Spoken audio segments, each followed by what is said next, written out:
As Executive Chairman, it gives me great pleasure to warmly welcome all of you, whether you're joining us here in person or tuning in online, to the kickoff of the 2025 ID for Africa Annual General Meeting. This year, we gather under the theme, Digital Identity at Scale, Prioritizing Use, Accelerating Impact. This theme captures both the urgency and the opportunity of the moment. It calls on us to focus on how we can scale digital identity to reach entire populations, unlocking meaningful use cases that deliver impact. Today, in Africa's political capital, we begin a new chapter in our journey, the dawn of our second decade in the pursuit of identity for all. We come together not merely as attendees at a conference, but as members of a movement, an identity for development, ID for D movement, the ID for Africa movement. Here in Ethiopia, we convene for the defining event of the ID for D community, the event that has come to symbolize our shared resolve to shape Africa's digital future and to empower every individual with a recognized identity, and to ensure that no one is left behind. Yet, as we embark into this new chapter, let me be clear. This is far from business as usual.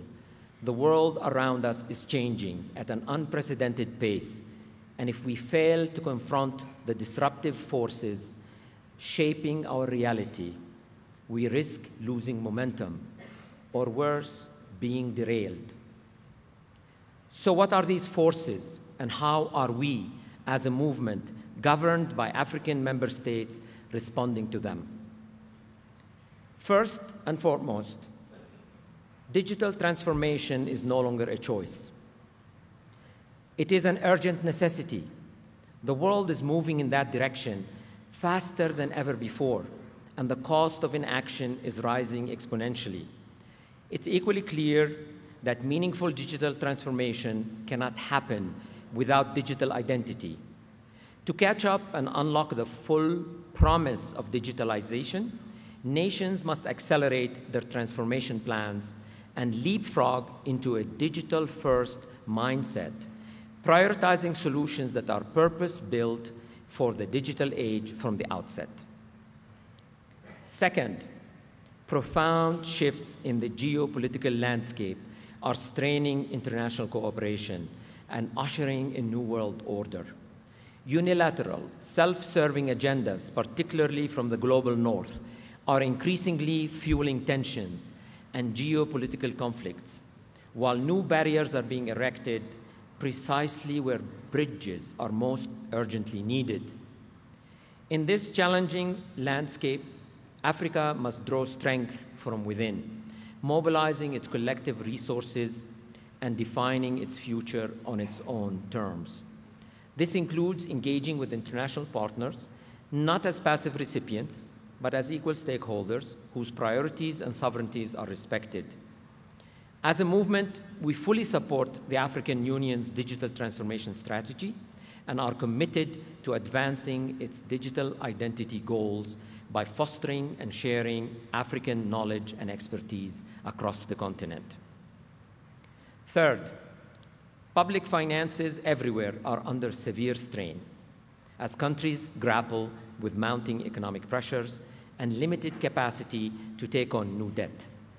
In this context, initiatives must be assessed from the outset with a clear focus on return on investment, ROI.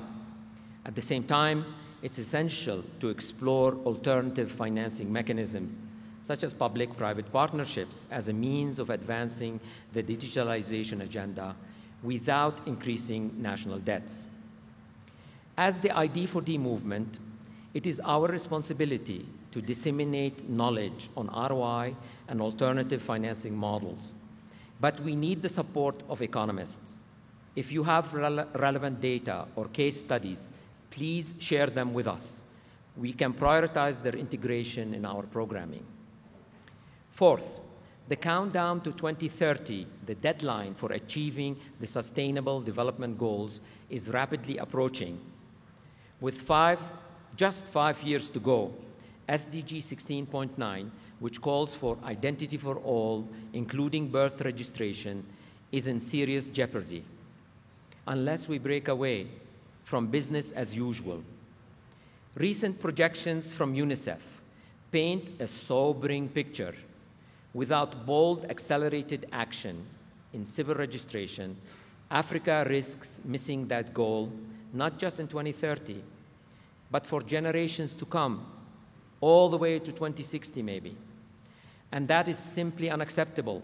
Birth registration is not only the foundation of legal identity, it must also be the cornerstone of trustworthy digital identity, empowering individuals and protecting their rights in the digital age. Fifth, artificial intelligence has taken the world by storm, with the potential to add trillions to global GDPs.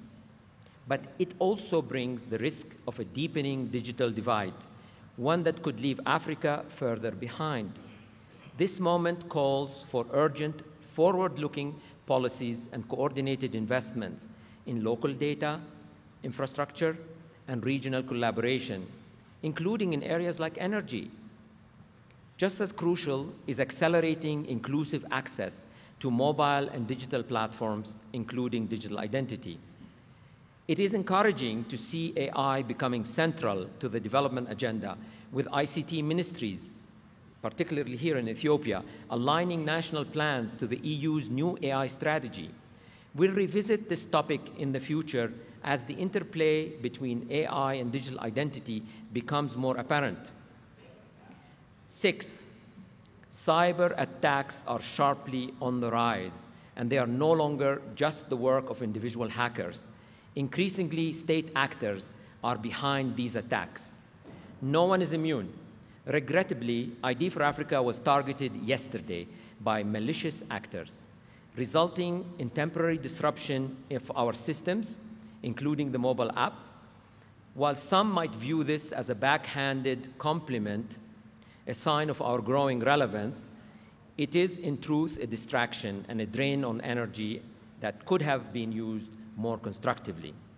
Thanks to the vigilance of our team and the assistance from our colleagues in Ethiopia, we've continued to resist these attacks and maintain service.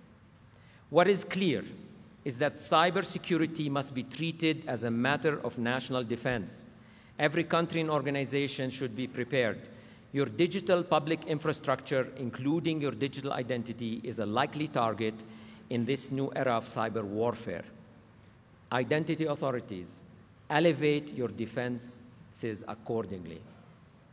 So where does all of this lead us? The convergence of these forces has brought us to a defining moment, one that holds profound implications for Africa, including for identity development. While it's easy to focus on the challenges, we choose to see the opportunity. We see a chance to chart a confident path forward, one that harnesses Africa's strengths and assets. The next chapter must be defined as the decade of Africa's self-reliance. Yes, my friends, the time has come for Africa to look even more deeply inward, to trust more in its own capabilities, and to prioritize securing its assets and interests. Now is the time to draw strength from Africa's roots and to make inter-African cooperation the catalyst for growth while remaining vigilant against the shifting threat landscape. As a movement, we are guided by the collective will of our African member states, which we translate into core principles to guide our work. You will find several of these in the event guide, page 92. At last year's AGM, we introduced the principle empowering every voice, every choice, a commitment that deepened inclusivity and reinforced our technology neutrality. This year, in response to the rapidly changing global order, we are introducing another, one that's inscribed on the back of your badge. From Africa, for Africa, in Africa. This is more than just a slogan. It's a declaration of purpose, reaffirming our commitment to Africa first in all that we do. While we welcome global collaboration, it must always serve Africa's priorities. This principle is clearly reflected in our agenda this week, as I'll explain shortly. But before I do that, I'd like to remind everyone that our community also has its day, a day dedicated to celebrating the vital importance of identity. That day is 16 September, ID Day. Since its adoption by the ID for Africa Assembly in 2018, it has become an integral part of our movement's culture. This year's campaign will be centered around the theme, My Identity, My Umbrella. Let's remember everyone needs one on a rainy day. It's a powerful symbol of protection and empowerment. Now I'd like to share a few words about our agenda for this week, starting with some key figures. This year's program offers 57.5 hours of content aligned with our central theme. These hours are distributed across the following thematic areas. A quick scan of the event guide reveals that this program is far more than a collection of sessions. It is a carefully curated reflection of Africa's and ID4D's current realities and a powerful testament to our commitment to Africa first. Compared to 2024, we've achieved a 100% increase in the number of African speakers and a 60% expansion in the number of African countries featured. In addition, the overall program has expanded in scale. Total session hours are up by 78% from last year, and the number of program segments has grown by 110%. As a result, Ethiopia's AGM will be remembered as the most ambitious ever. We scaled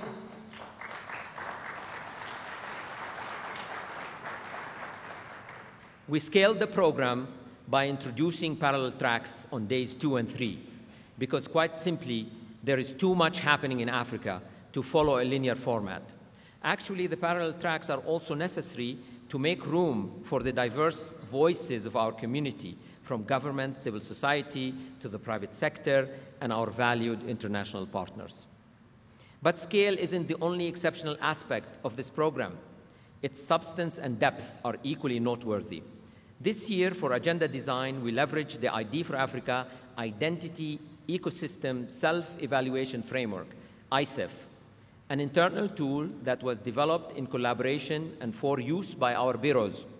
It assesses the state of development of a country's identity ecosystem across 140 key performance indicators grouped into 12 domains. 38 out of our 48 member states completed the exercise in time to influence this year's program. The analysis provided us with an enormous amount of data from across the continent, which we used to craft an Africa First program. Global expertise were integrated to fill remaining gaps and to foster collaboration. So quickly, how is the week structured? This morning, we kick off, after the break, the first plenary session on Africa's digital identity progress from across the continent, featuring in-depth knowledge sharing from 11 countries and highlighting a special segment called Eye on Ethiopia, where you will get an in-depth understanding of the progress that Ethiopia has made with its FIDA program. In the afternoon, we will have several segments with identity veterans who will share unique first-hand experiences and insights on how to achieve success, interoperability, and scale, culminating with a keynote on Beyond Identity, focusing on digital public infrastructure. Day 2 begins with real-world use cases in finance, travel, and health, followed by a session on DPI for development in the afternoon. Notice this session will include an update on the Digital Identity Hackathon Africa. In the afternoon, we will also have a powerful session titled From Data to Dignity, which explores legal and policy safeguards to ensure identity does no harm. This includes vital civil society perspectives. Please do not forget to join us tomorrow at 17:30 as we unveil the host country for the 2026 AGM. Also, I remind delegation leaderships that we are now entertaining expressions of interest for 2027 hosting. Day 3 features 2 full-day symposiums, one on digital identity, examining adoption, robustness, biometrics, interoperability, and data risks. The second on legal identity, highlighting progress in decentralization of civil registration, synergies with health, and challenges related to migration and statelessness, all very critical topics and all being treated for the first time here. And 2 half-day symposiums, a morning track continuing the DPI and DPG dialogue from day 2, featuring use cases on Open G2P, MOSIP, Open IMIS, and Open SPP. An afternoon track on digital identity in the financial sector, spotlighting central banks and financial DPI strategies.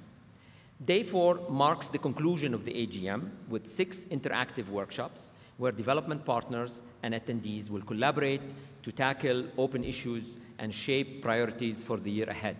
Please note, workshops 1, 4, and 5, led by the World Bank, UNDP, and Caribou, are open to all attendees, space permitting. The remaining workshops are by invitation only. The workshops take the core program to the next level and permit the type of interaction that the plenaries cannot. So do not miss the experience and rich knowledge. Seats are limited, so arrive early Friday morning for your chosen track.